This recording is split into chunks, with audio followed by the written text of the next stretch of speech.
Hey everyone, Winterfest is finally over, and in this video, we'll be suggesting ways how Winterfest can be further improved for future seasons, as well as the improvements that can be made in general.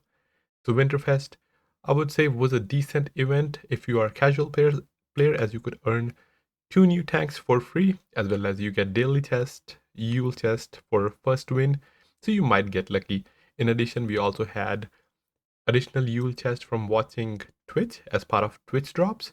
So there were a lot of free stuff that was available, and at the same time you could earn snowballs, and with snowballs, in addition to buy the tanks, you could have bought camouflage values, commanders, and so on. But that does not mean there's no room for improvement. There are multiple things I would like to see for next year Winterfest, or even for events in general. So first of all, let's get started with KPZ. I completely disagree how KPZ was sold. Whenever a new tank is sold, I expect, or I feel the fair way to sell it is you have to have it individually available, even if it's a full price. And then if there are multiple tanks, you can have it in bundle. For example, during Black Friday, we had 2 tanks that were available at a discount by themselves, and then there was a bundle that was available at a further discount. Even if it's a new tank, you don't want it to be discounted, I understand, but it should be available for free, or sorry, not free, by itself. But the way KPC was released was very, very random. It was drop related, and it was very expensive. Because over the holiday season, all of us are excited to play the game, and of course, for obvious reason, we want to play with the newest tank if we can, or at least have the fair opportunity to play. So the way to get KPZ was, of course, you can get lucky through the Yule chest you get daily for free, but in reality, you have to either buy Yule chest or silver chest. Most of us bought silver chest because there was 2.5% chance of getting a mystic chest, and there was no guarantee, however. So in reality, or in theory, you could open 40 chests and get a mystic, and out of mystic, there were like 20 tanks you would there was a list of, and you could get any of those tanks. So if you play the game a lot, all you need is one mystic and you'll get the tank. Still very expensive, I would say, but if you don't play the game, you'll keep getting random tanks. I'll express what happened with me. So I was missing 2 tanks from the silver chest. One was T54D, second one was Warden, and then I was missing 3 from the mystic chest, Desert Warrior, um, then there was XM1, and then the KPZ. So in total, I was missing 5 tanks. So I thought I will get the Mystic. I won't be unluckiest. I might get it sooner than later. So I opened my first 80 chest, and I got 2 Mystic. So that kind of was an average. I got 2 Mystic for 80 chest, and because I opened 80 chests, I also had the silver war chest guarantee. So I got a new tank, T54D, as well as a Mystic. And then for the next 40, I also get a new tank, Warden, as well as a Mystic. So out of those 2 Mystics, I got the tanks I did not need, Desert Warrior, as well as uh, XM1. So now I have opened 80 silver chests. Then to get the KPZ, it was the last remaining tank. I had to end up opening 60 more chests. In total, I opened 140 chests. I did get the KPZ eventually, but I ended up spending, I think it comes down to 80,000 gold to get that one tank. And if that tank was available by itself, I would have just bought that because I'm not interested in those Cold War tanks to buy it randomly. If I get them from chest, sure. If they're available for free XP, sure. But I do not need those tanks. So just because I had most of the tanks, the scenario could have been worse. So just because that was the only way to get it, and I should have been, more careful about it because the tank will be available next year and probably as an earn-up, but I didn't want to wait. I just wanted to play it now, even though I did play it for I think 300 battles when it was, or 250 plus battles when it was available to me as a rental, but I still wanted to play it as I wanted to finish my mark. Uh, and I ended up spending additional. And if in another scenario where you don't even have a lot of tanks, right? You might need, let's say, 15 mystics or 20 mystics, and you're the last one to get it.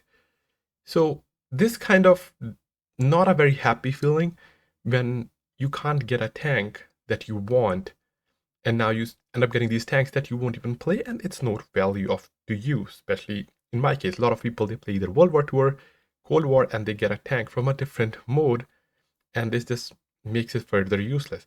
Yes, in theory we got the value of the gold, but That is not the point. The point is there's a new tank. It's holidays. I would like to play the new tank. I would like to get the new tank because most of us, as I said, I usually buy the season tanks. I buy the tanks, tier 10s if they're on sale. And of course, my goal is to get all the tier 10s. And that's the reason I had to buy KPZ or wanted to buy KPZ so that I'm not missing any tier 10. Of course, I don't have artillery, but that's different. So in next year, what I would like to see is a standalone option for KPZ. Let's compare it to what PC did.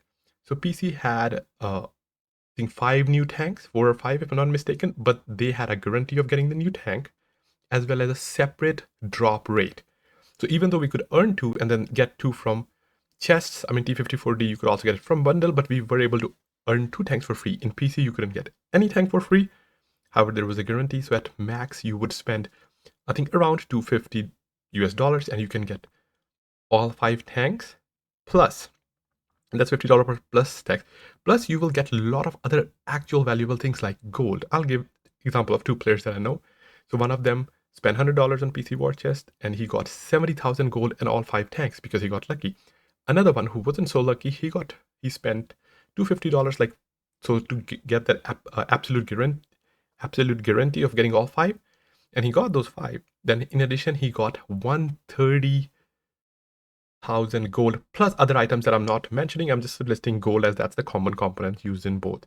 They were useful items. So if I'm spending $100 and I got 70,000 gold, that is still a good value despite me getting the new tanks as well. But in my scenario, the best option would be just to have the tank available by itself.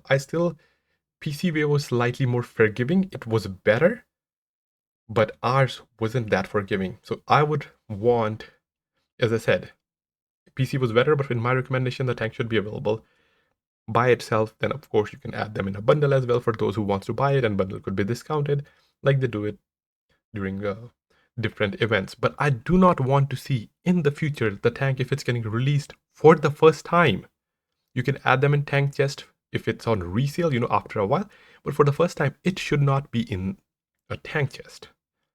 Let me know in comments how do you feel about it. Now moving on to our second component, which was the KPZ skin, another issue with KPZ.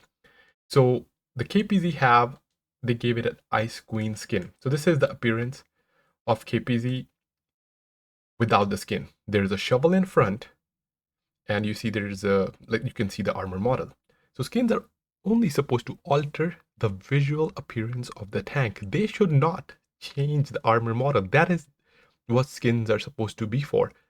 They're supposed to change the look, and that's how the general definition of a skin is. It's just purely cosmetic. It does not alter your actual tank characteristics. But in the case of KPZ, I'm going to put on the skin here so we can see.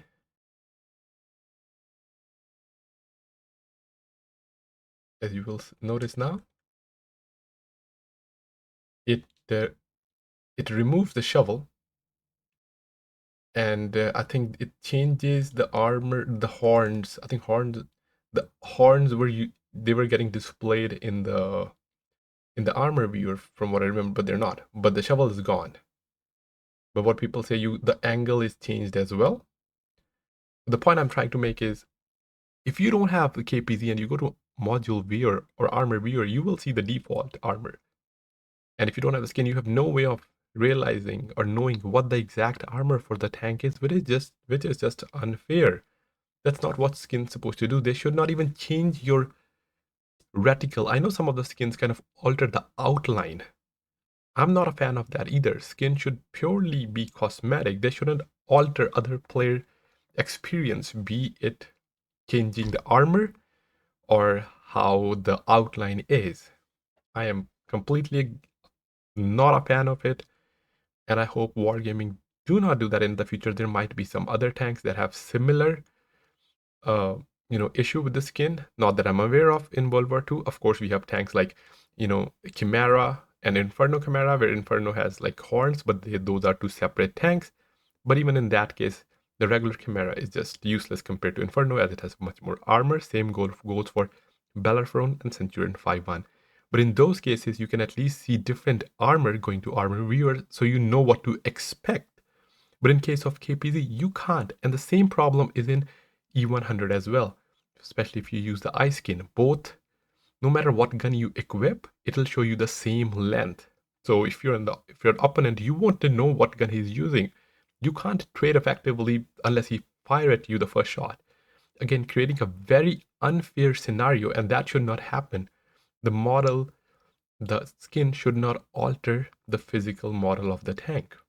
Let's move on to the next component, which was the Ice Queen event or the Winterfest event, special event. So we had Toy Tank for week 1, then the first part of Ice Queen for week 2, and then the second part of Ice Queen for week 3 and 4. In Toy Tank, you could use Commander XP, so you can grind your crews, but you couldn't in the second or third or the PvE mode. Again, which I think was not the greatest execution. Those Ice Queen events were fun, but they weren't efficient. So whenever we have to play an event mode, there has to be a reason to play the event mode. For example, in Tech Tree, when we are playing Tech Tree mode, we are grinding the lines as well. So because in Toy Tank events or this event, we cannot grind tanks, it has to be compensated in another way. For example, giving Commander XP boosters. And in the past, we used to have 2 weeks of Toy Tank event, and you could use Commander XP. This time we only had one week of Toy Tank, and we were able to use Commander XP. So if I was using times 10, I was making 100,000 Commander XP per game for an average 5 minutes of game. And we were able to do it for 2 weeks last year.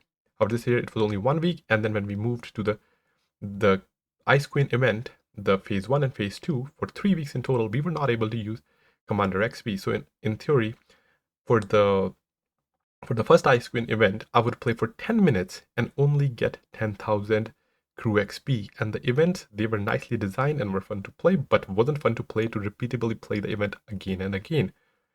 So in the first event, basically, I would make 1/20th of the crew XP because it was taking twice as long, and I was making 1/10 the Commander XP bonus because I wasn't able to use boosters.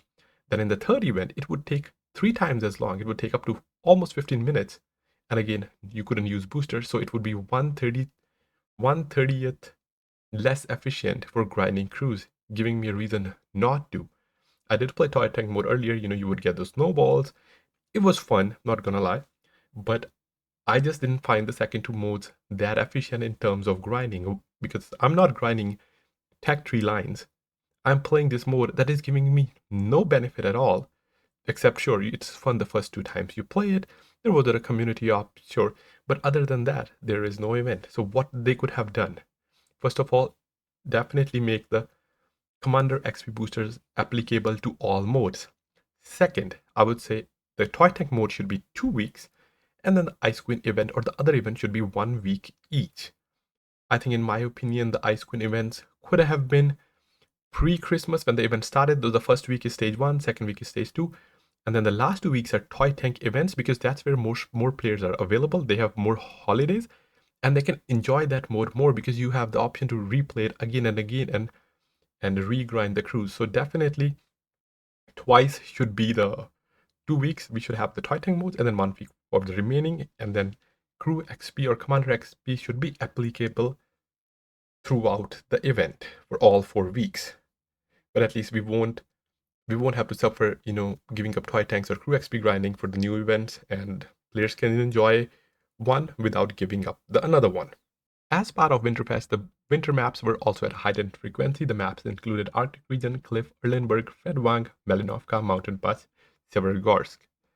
And again, I understand increasing the frequency of certain maps, and it makes sense during specific events, but they were at a heightened frequency for 4 weeks, which is very, very long. I would suggest to have it only for 2 weeks, maybe during the peak period, during the holidays, so the player can enjoy it, but anything more than 2 weeks is just too much to play those repetitive maps, because maps are the majority of the complaints or one of the main complaints for a lot of players, that we need variety, and this just kind of goes against it. Even when a new map is introduced, we have that map at a heightened frequency for 2 weeks for a reason, because when the Berlin disaster happened, the map was at heightened frequency for 8 weeks, and it was absolutely terrible, and that happened last year. And in this year, I understand the sentiment of having at a heightened frequency for 4 weeks, but it should not be more than 2 weeks, and that could overlap with maybe the Toy Tank mode, or like the 2 weeks during the holidays between 20th to 7th January. So players don't have to sacrifice that much in terms of variety of the maps. As part of Winterfest, we also had Build a Tank op. However, I didn't even know until this year that you have to actually make pieces. If I didn't know about it, it is possible that a lot of players didn't. So what happened was you would earn points by playing tanks, and then you will use a tank converter button in the ops. It's obviously not available right now since it's gone, but in the challenges, there would be like a tank converter. You would press the button and it would convert 5 points to 1 part, and you had to do it again and again. It wasn't even very efficient. So I didn't understand the point of that button. It was just redundant. If anything, if you guys don't pay attention or read the rules carefully, you would miss out on earning those snowballs or even earning the tank. And the fact that the button doesn't even do anything, it's just a pseudo button. If you press it, you just convert your points to tank parts, which could have, there is no selection mode available. So I don't see the point of pressing that button, which could be automated as well. Like we get the points and it's automatically added up instead of us pressing the button. And if you miss pressing it, or if you didn't know what to do with the op, you'll end up not receiving the rewards at all. And from what I've been told, this wasn't the first year the op was like this way. So probably last year, I just didn't even use my points to make it to tank parts or whatever it was. And I wasn't even aware that's a thing. So this is additional step that you had to do to earn the points, which I feel was just redundant. However, if there was something else, for example, making a selection, I would understand to having to go to the op and select it unless there were two options available. Like there's something for me to do, or if there's some sort of, you know, interface or a UI that you could see, or it has to make sense. I don't see the point of pressing a button just for the sake of pressing the button when my input has no effect on the outcome, and all I'm doing is wasting 5 to 10 seconds per click. And again, you have to do it multiple times to get the points, in at least 75 times. And I'm just sitting there waiting for, pressing a button and waiting for it to do its job, and which could have been automated, or at least, as I said, there has to be some sort of choice for us to, if, let's say if you want to focus on certain parts first, right? Maybe you unlock certain things first, or in general, like our input should have to have some actual impact on the output. When isn't, I don't see the point in that. But maybe you can let me know in comments if you prefer how the tank converter worked, and if you enjoy it being there, so that I'm not the only one that thinks that way, or maybe I'm just plain wrong. Moving on to the next part, which was the Winterfest store, where you could use those earned snowballs for Winterfest items. I understand the items were just focused on the Winterfest, for example, the tanks that were limited to the event, as well as the skins, even the commanders. We could buy Tactical Santa, Mrs. Claus, Krampus. You could buy some new Commander 2D commanders, as well as camo paints.